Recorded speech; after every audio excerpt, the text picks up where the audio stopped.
As I have gotten older, I have really started to value the games that are built on or inspired by human history. They use it as a backdrop to create some seriously engaging stories. Now, I know most people just see a game as a way to escape, they just want to play and they don't want to have a heavy message getting in the way of that. But the games I want to talk about today don't really do that. Instead of forcing a message on you, they take interesting moments from history or society and insert them into the story. For some players, these themes might stay completely hidden. You might play the game and come to a completely different conclusion than I did. But I think that just show how well the writers work to let us interpret the stories for ourselves. Of course, you can find this kind of real-world inspiration in almost any game, from Dragon Age Origins to Mass Effect, Assassin's Creed or Baldur's Gate 3. There will always be a character with political ambitions, like Loghain, Gortash, or the Council in the Mass Effect. But in those games, these moments are mostly just tiny footnotes. They are logical backdrops that add extra spice to the worlds and make them more engaging. The games I want to show today are really interesting to me because when I was younger, I never really drew these parallels. It wasn't until I read more books, or maybe just grew up a little bit, that I saw the great questions they actually bring up. Take Fallout New Vegas for example, a Fallout game made by Obsidian, not Bethesda, that offers a deep look at society rebuilding in a post-nuclear period. Or Metal Gear Solid The Phantom Pain, a game where we basically give people a job offer they can't refuse. Aside from the funny gameplay moments, the story itself is mostly tragic.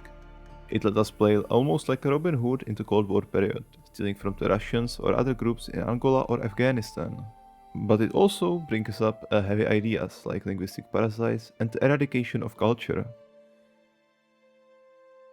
And lastly, there's The Witcher 3, a beautifully created Slavic-inspired fantasy game that takes dark historic moments and translates them to make the world feel more immersive, especially with the addition of the Slavic folklore that I talked about in one of my previous videos. Because in the end, it's these dark stories that make these games unique. From time to time, it's surely nice to play a beautiful, colorful game with jokes and positive tone. But these darker, more serious games have a premise. We can usually find in books like 1984 by Orwell or in movies like Requiem for a Dream.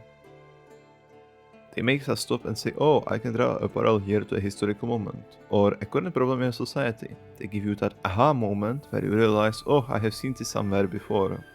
And that is the beauty of these stories, you can interpret them completely differently than I do, and we could have a great discussion about it. So let's start by looking at a world that had to rebuild from absolute scratch. Let's take a look at the Fallout New Vegas. In Fallout, where the game was rigged from the start and you have just made your last delivery, or so it seems, you are thrown into a world where a guy who lied at his job interview gets an important job running a power plant. They asked me how well I understood theoretical physics. I said I had a theoretical degree in physics. They said, welcome aboard. Right next door to an army of guys wearing skirts who hate women. But most importantly, it is a world where all state institutions have completely dissolved, and this offers a unique perspective that I feel can just be spotted in Fallout 3 or 4, since those games focus on a completely different themes. New Vegas asks the question, how would society act if our current states and world order collapsed, forcing us to start completely anew? In the real world, our modern states are based in a way on the Peace of Westphalia. That was a treaty that established the sovereignty of states and the idea of non-intervention in other countries' matters. It laid the foundation for what we have today, and it has slowly evolved across history. Because our current world order is built on such an old foundation, it's a system that is incredibly hard to break. We can't just start from scratch.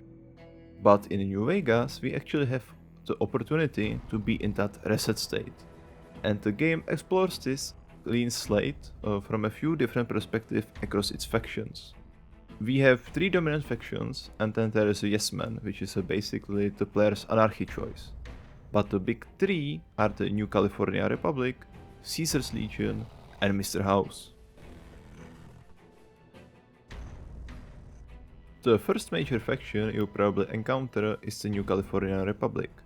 They can basically be defined as a faction trying to bring the old world back.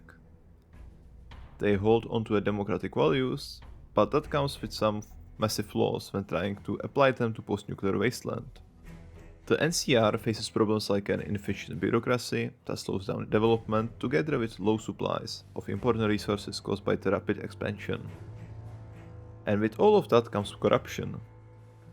You can really see this corruption with the Brahim Barons, wealthy cattle owners who have a huge political power and can easily shift policies in their favor instead of the citizens. And it brings up a really good question. Is a faction like the NCR the right path? We are in a world that suffered a nuclear war, and our instinct is to go right back to how things were, to hold on to these relics of the past. For me, when playing in New Vegas, it's hard not to sympathize with the NCR, because they do hold onto those relics of the old world, and they represent what I like in the reality and democracy. But it also comes with the questions of the statecraft. When we play a huge role in the story of these games, I like to think about the development. How will this society actually thrive after the story ends? When we look at the real history, how were stable states constructed? As I mentioned earlier, the first big foundation, if we skip the feudal past, starts in the 17th century. And from there it slowly evolved up until the Industrial Revolution in the 19th century, which eventually gave a strong political power to the working class. But everything we have today, from well-structured infrastructure to working systems and institutions, was slowly developed throughout the years. That slow evolution is what helped states become stable. I really want to emphasize the timeline between the 17th and the 19th centuries. It took a lot of time for a society and the state itself to grow strong enough to have the power to function and actually embrace democracy.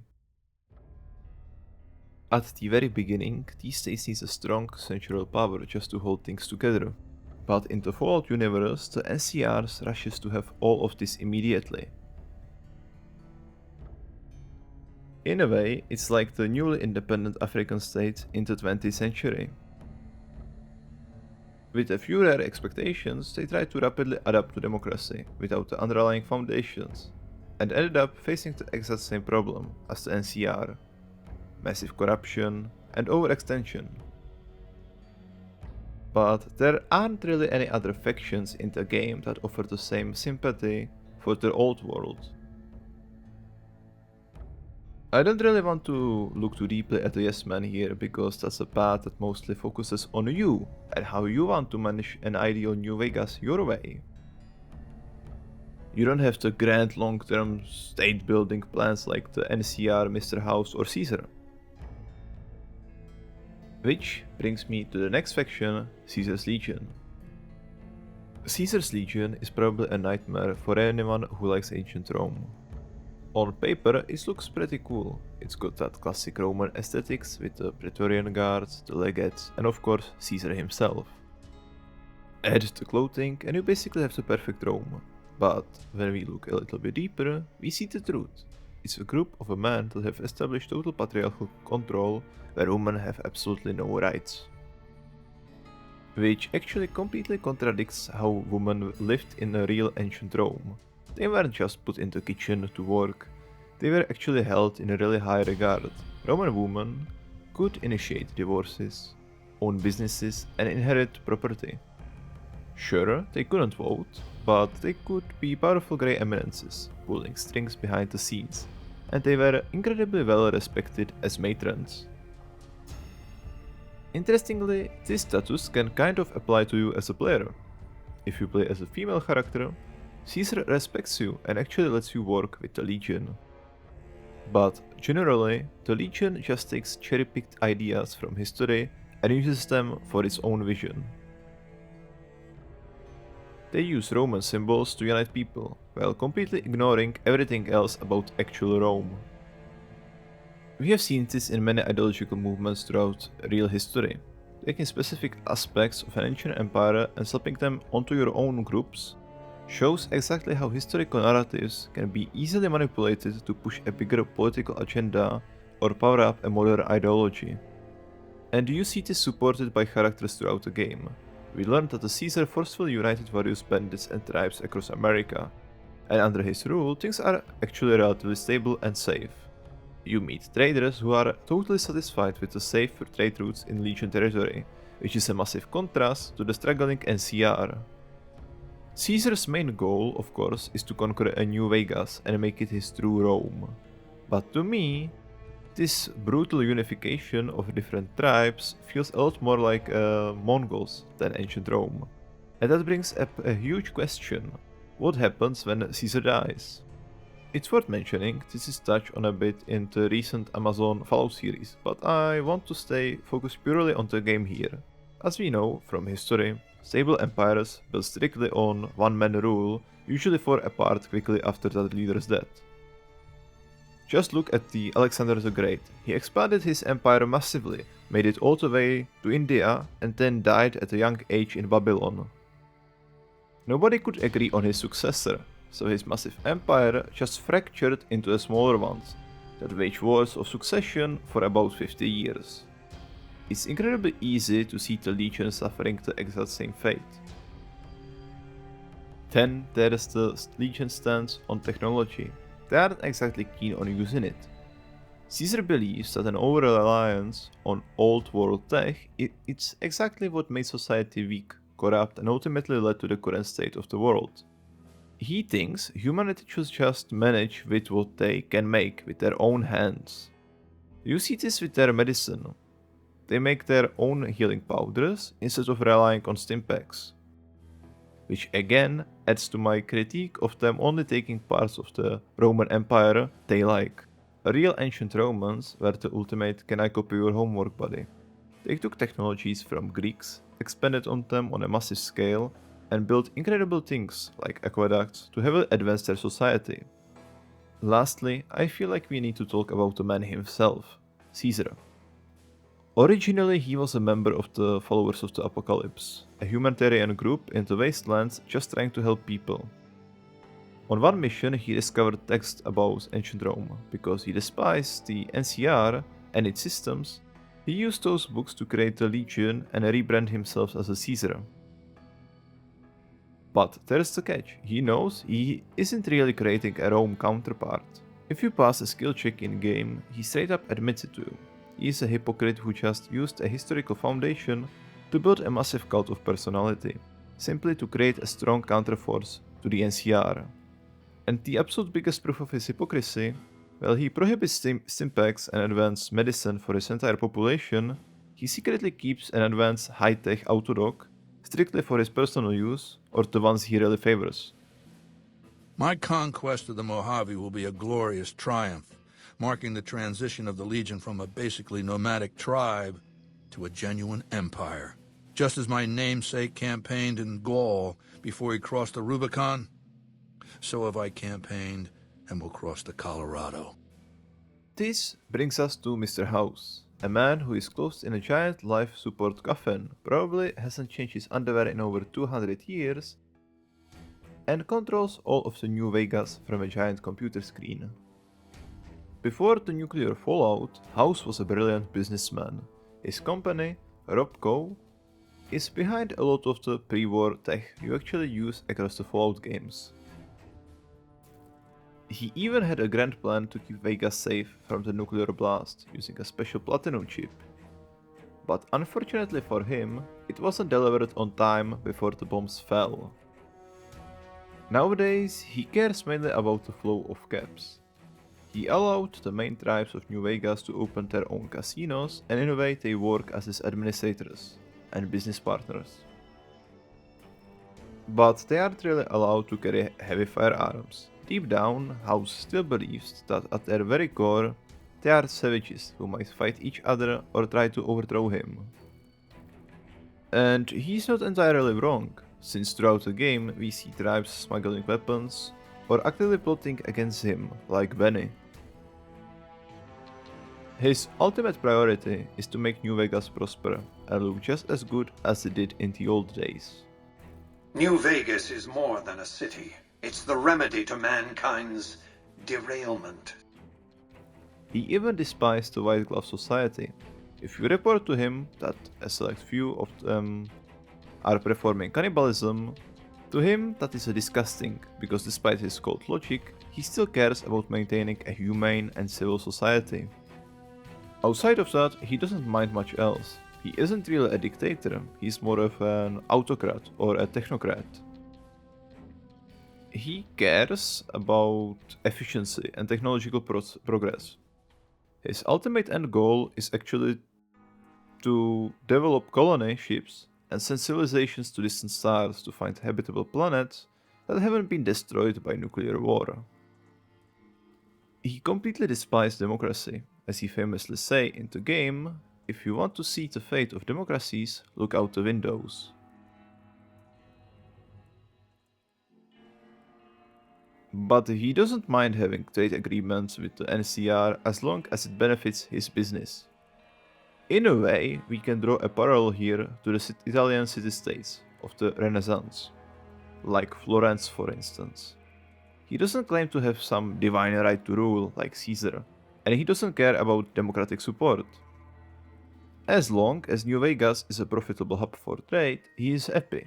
He just relies on his own army of security robots, which can be upgraded even further to make sure he stays the most influential player in Mojave. I sometimes feel that House is the perfect contrast to the NCR.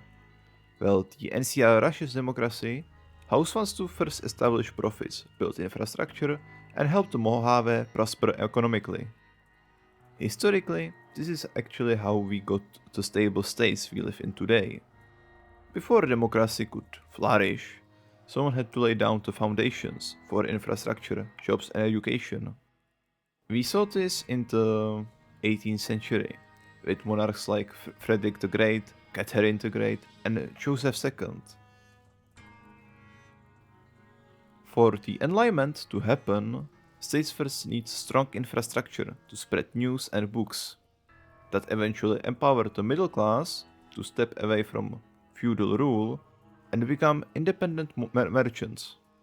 But of course, the Fallout universe isn't exactly a stable 18th century state. The land outside of the Strip is incredibly dangerous, filled with raiders and monsters.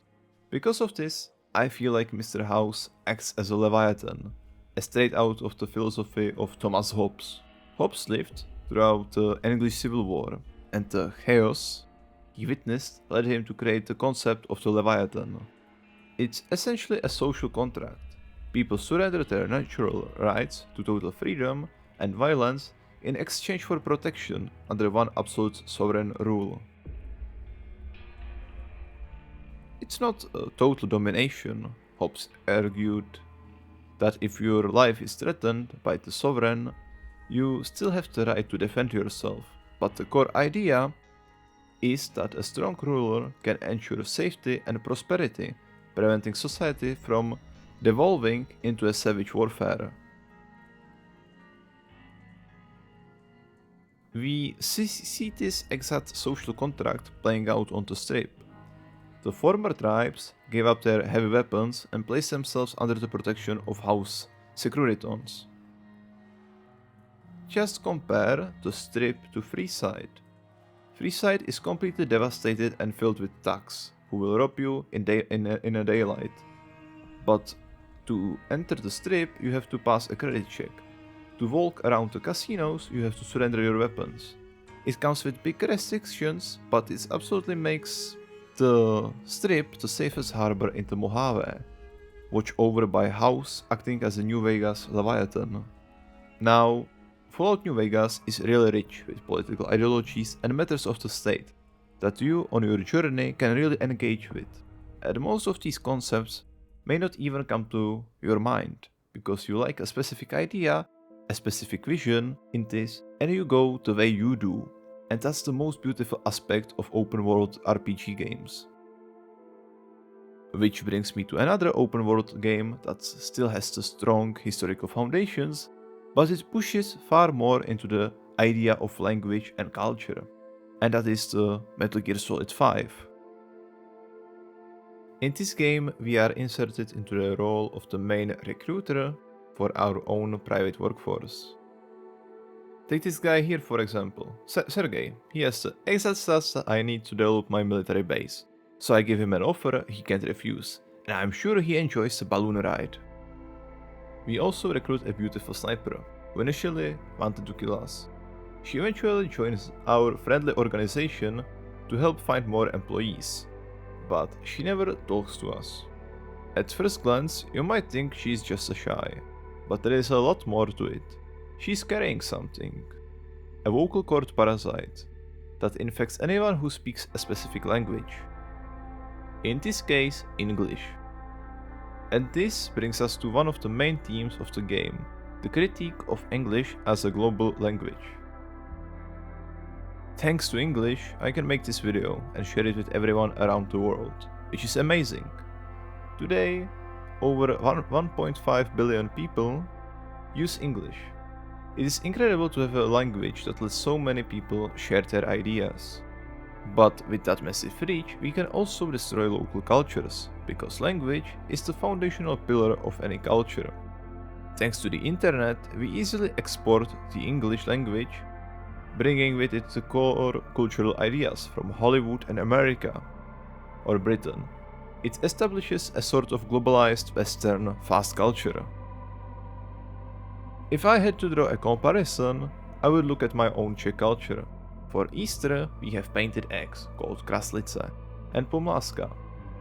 There isn't an exact English word for it, but it's basically a stick made of braided willow branches. Traditionally, guys, and nowadays even young girls, go house to house with these to ask for sweets and eggs. They sing an Easter ballad, and in return they get a ribbon tied to their willow stick. The tradition is that you lightly and gently whip a girl or a woman with it so she won't wither, ensuring she stays healthy and young. But there's the catch. If the carolers arrive late, around noon, the girls have the right to splash them with a bucket of water as a punishment. It might seem a little bit similar to American trick-or-treating, but it holds a deeply specific cultural identity for Eastern Europe. But nowadays, thanks to fast culture, a lot of people are losing interest in these hard-rooted traditions. It is sad, but it's also why games like The Witcher, which actively try to remind us of local folklore, are so important. In Metal Gear Solid, this fear of cultural destruction is emphasized through the villain Skullface. He lost his native language because his country was constantly invaded by foreign forces, serving his connection to his mother tongue. I was born in a small village. I was still a child when we were raided by soldiers. Foreign soldiers. Torn from my elders, I was made to speak their language. With each new post, my masters changed, along with the words they made me speak. Words are peculiar. With each change, I changed too. My thoughts, personality, how I saw right and wrong. With the massive outburst of English across the world, he sees the language as a literal parasite that slowly eats other cultures and acts as a means of control. We can see this in our own reality. Fast culture sets trends in fashion, memes, and opinions that we fearlessly defend today, but a year from now they will be vastly different. The trends that are popular now will be fully forgotten, offering us a hollow sense of belonging. This operates as a soft power, imposing ideas not through military force, but through the media, like movies, books, and games. And it's up to us to decide if these ideas are worth it or not. Skullface fears the strong influence of English and wants to destroy it. To do this, he conducts biological experiments in Africa. Historically, Africa was tragically the target of horrible biological and genocidal experiments, like Project Ghost in South Africa, or the systematic targeting of natives by Germans in modern-day Namibia. As the disease spreads, we see mass graves and guards burning bodies while wearing masks because they have no idea what kind of virus they are dealing with. It is a dark parallel to the colonial period and the mass eradication of ethnic populations where so much cultural value was lost. But the game makes you part of this colonial parallel. You act like a Robin Hood, stealing from organizations in Africa that are founded by the West or East to extract resources.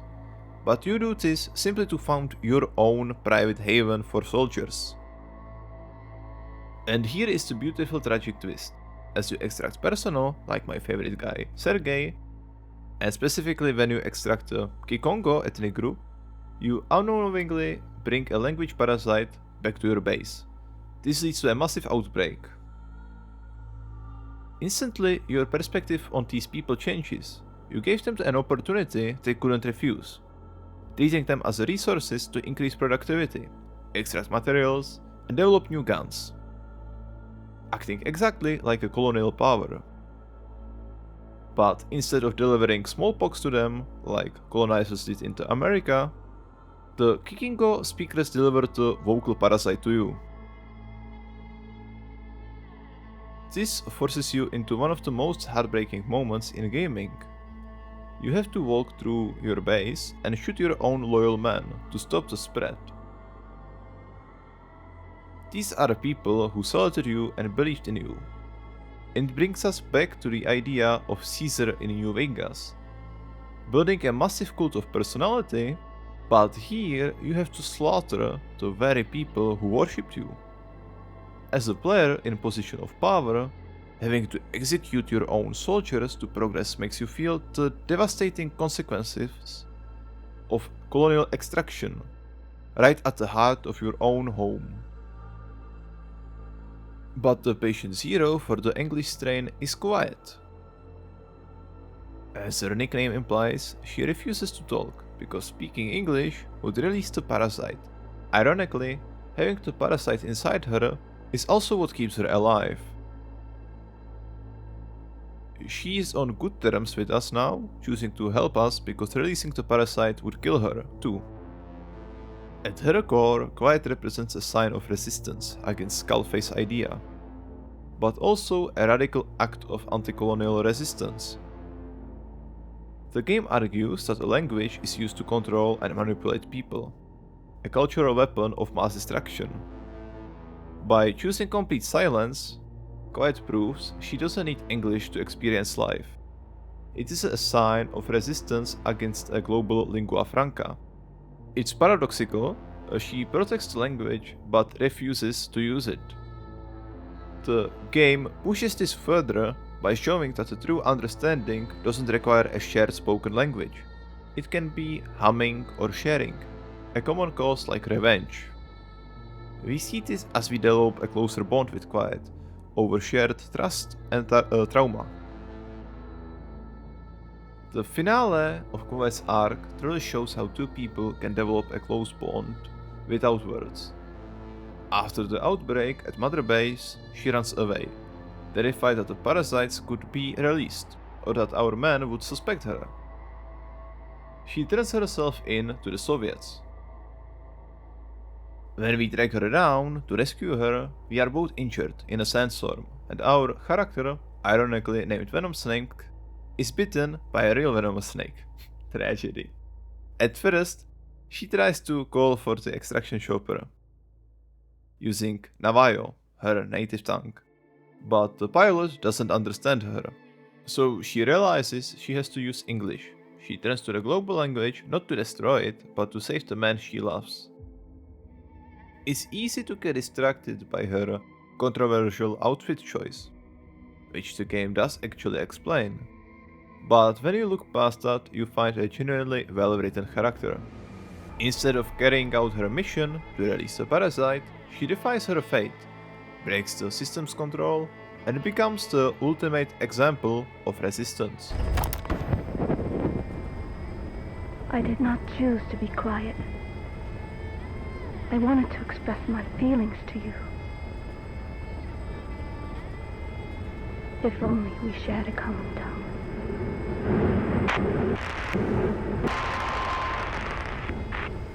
Vengeance was what drove me to them. The only language left to me, revenge. But the words we shared, no, that was no language at all. That is why I chose the language of gratitude instead and go back to silence. I am quiet. I am the absence of words.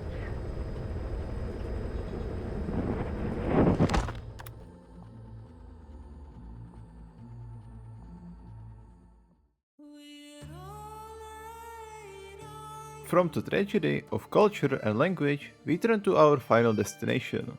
After the nuclear wasteland and the Cold War period, we enter the medieval fantasy of The Witcher, a game that naturally contradicts fast culture. I won't deep dive into the folklore, historical roots or ballads that inspired the game, as I covered that in my previous video, but I do want to look at something a little bit different. From time to time, Geralt or other characters remind us that Witchers hold a strict pact of neutrality. Geralt, this doesn't concern you. You may go. Fare thee well on your path, or whatnot. They use it as a shield from politics, but in many cases, not doing anything usually leads to far worse consequences. Throughout the series, Geralt is constantly entwined in politics, first in Temeria, where he grows close to King Foltest, and later through encounters with radical kings like Radovid or the pragmatic and ruthless Emir. Geralt tries to avoid political and social dilemmas, but when forced to choose, he would rather act morally right than let evil take place. In Witcher universe, there are marginalized groups like elves, dwarves, and even Witchers themselves. Here we can see a strong parallel to what many Slavic cultures experience throughout history. You get to taste this firsthand, and it asks you a direct question. Do you feel the urge to protect these marginalized groups or not? If we put aside the books and focus purely on the game, you shape your own Geralt and your story reflects that choice. King Radovid is a close supporter of the Church of Eternal Fire, which holds massive power in cities like Novigrad. We see how powerful faiths can radicalize a society. When you enter Novigrad, the church targets mages, seizing their property and burning their books. But if you help the mages escape, the next time you return to Novigrad, the faith has simply found a new scapegoat, the elves and dwarves.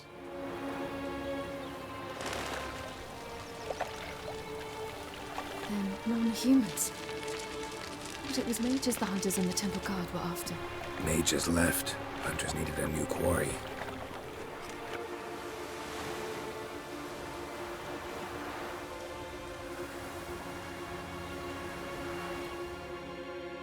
Hatred and prejudice will never be eradicated, and witch hunts will never be about witches. To have a scapegoat, that's the key. Humans always fear the alien, the odd. Once the mages had left Novigrad, folk turned their anger against the other races, and as they have for ages, branded their neighbors their greatest foes. This tactic, fueling radical thoughts in ordinary people by giving them a common enemy and a hollow sense of belonging, has been used by countless regimes throughout history. There's even a storyline called Carnal Sins, where a vampire commits ritual murders, believing it will force people back to the faith because he feels the city has lost all decency. But here, you are put into the shoes of marginalized individual who actually has the power to change things. If only for your own survival, witch hunters constantly remind you that they will come after you, sooner or later, and priestess insults you in the streets. Ready. You are a mutant, a freak, a useless relic of a bygone age that should be burned like a withered branch. It ties perfectly to the famous quote by German pastor Martin Niemöller. First, they came for socialists, and I did not speak out because I was not a socialist. Then they came for the trade unionists, and I did not speak out because I was not a trade unionist. Then they came for the Jews, and I did not speak out because I was not a Jew. Then they came from me, and there was no one left to speak for me.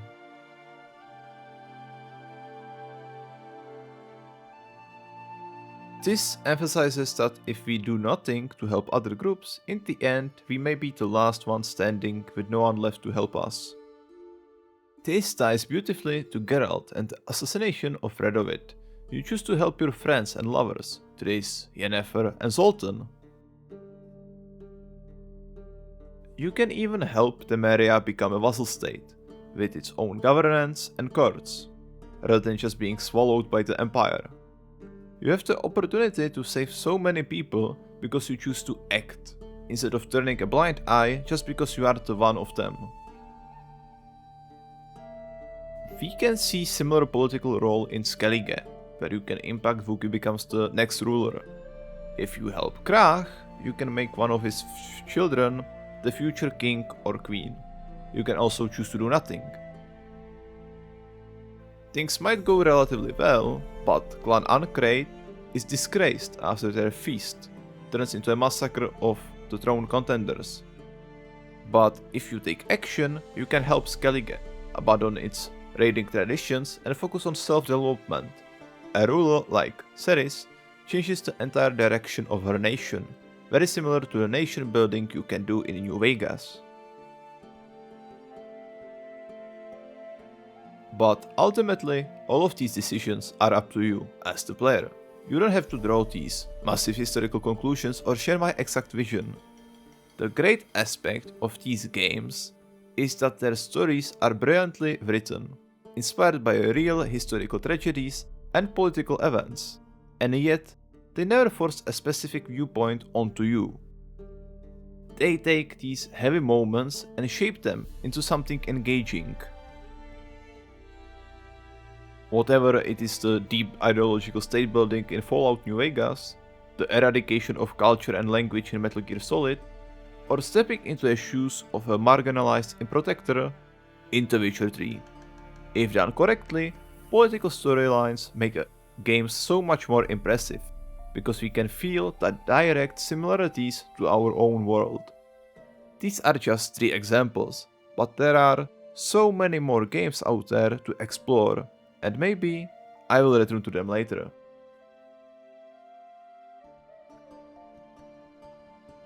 Anyway, thank you for your attention. More content to come, though not guaranteeing similar quality.